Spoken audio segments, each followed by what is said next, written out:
Today in payroll accounting, we will look at gross pay computation examples.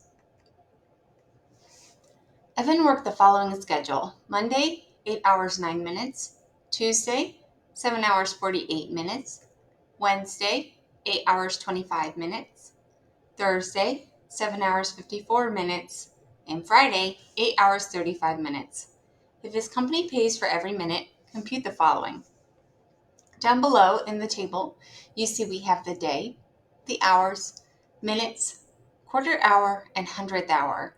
We'll use the quarter hour and hundredth hour to determine the number of hours worked on each day.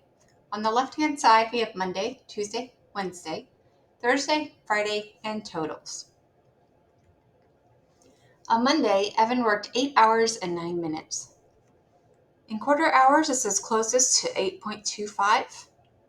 And in hundredths hour, we take the 8 hours and then we take the 9 minutes and divide by 60. This comes out to 8.15. On Tuesday, he worked 7 hours and 48 minutes.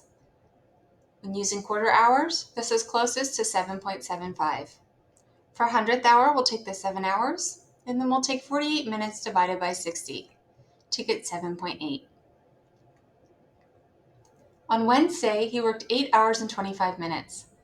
Using quarter hours, this most closely relates to 8.5 hours. For hundredth hour, we will take the 8 and then 25 minutes divided by 60 minutes to get 8.42. On Thursday, for 7 hours, 54 minutes. In quarter hour, this is closest to 8 hours. And in hundredth hour, we have 7 hours and then 54 minutes divided by 60 minutes gives us 7.9. On Friday, he worked 8 hours and 35 minutes. This is closest to 8.5 in terms of quarter hour. And in terms of hundredth hour, we take 8 and then 35 minutes divided by 60 to get 8.58. For our totals, he worked a total of 40 hours and 52 minutes over the week. In terms of quarter hour, this is most close to 41 hours. In hundredth hour, it's 40.85.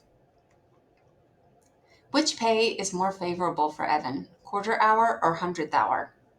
When we look at this, quarter hour will be more favorable because it results in 41 hours compared to 40.85.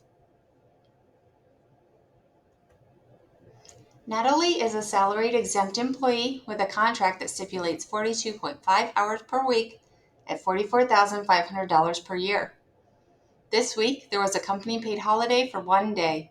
Compute the regular pay, holiday pay, and gross pay for Natalie. If Natalie makes $44,500 per year, we can divide that by 52 per year for weeks, and that comes out to about $855.77 per week. If we divide that by 5 days, we'll get the pay for 1 day. So for the holiday pay, it's $171.15. In terms of regular pay, it's 4 out of the 5 days of the week. So we'll multiply 4/5 times $855.77, and we'll get $684.62 regular pay. Paula is a piece rate worker who earns $7.50 per completed unit. During a 1-week period, she completed 52 pieces on her 50-piece contract with the company. There's a 5% bonus earned if the individual exceeds 5% of their piece contract. What is Paula's gross pay? Did she earn the bonus? If not, how many additional pieces would she need to complete to earn the bonus? To determine the gross pay, we'll take $7.50 times the 52 completed units to get $390. We will find that she did not earn the bonus. To earn the bonus, she would have needed to complete 50 units times 1.05 or 105%. This would have come out to 53 units, so she is 1 unit shy of earning the bonus. Kellen is a shared employee. He works the sales counter and has been trained to be a barista in times of need.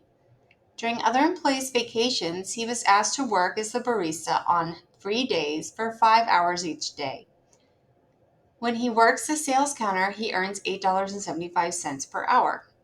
When Kellen works as a barista, he earns an additional $1.75 per hour. He worked a total of 43.75 hours during the week, and all overtime hours were at the sales counter. The company pays overtime for anything worked over 40 hours per week. Compute Kellen's regular pay, overtime pay, barista pay, and gross pay for the week. Let's start with barista pay. 3 days at 5 hours is 15 hours. So 15 hours times his regular rate of $8.75 plus the additional $1.75 per hour he earns as a barista will come out to $10.50. So 15 hours times $10.50 is $157.50. For regular sales pay, we'll take 40 hours minus the 15 that he worked as barista. That comes out to 25 hours, which we will multiply times his hourly rate at the sales counter of $8.75. This comes out to $218.75. As far as overtime hours, we take the 3.75 overtime hours, we multiply it times his regular sales counter per hour rate of $8.75 times 1.5. This comes out to 3.75 hours times 13.125. I would leave that one extended out to the additional 0.005. This comes out to $49.22. So total gross pay would be the barista pay, the regular sales pay, and the overtime pay combined for a total of $425.47. Teresa is looking at 4 different job opportunities, and all of them pay $45,000 per year. We can determine how much will Teresa's gross pay be under each of the following options: weekly pay, biweekly pay, semi-monthly pay, and monthly pay. For weekly, there will be 52 pay periods. Biweekly is 26 pay periods. Semi-monthly is 24 pay periods. And monthly is 12 pay periods. For weekly, we take the $45,000 and divide it by the 52 weeks or pay periods, and we get $865.38. For biweekly, we take $45,000 divided by 26 pay periods, and we get $1,730.77. For semi-monthly, we take $45,000 divided by 24 pay periods, we get $1,875. And finally, with monthly, we take $45,000 divided by the 12 pay periods, and we get $3,750.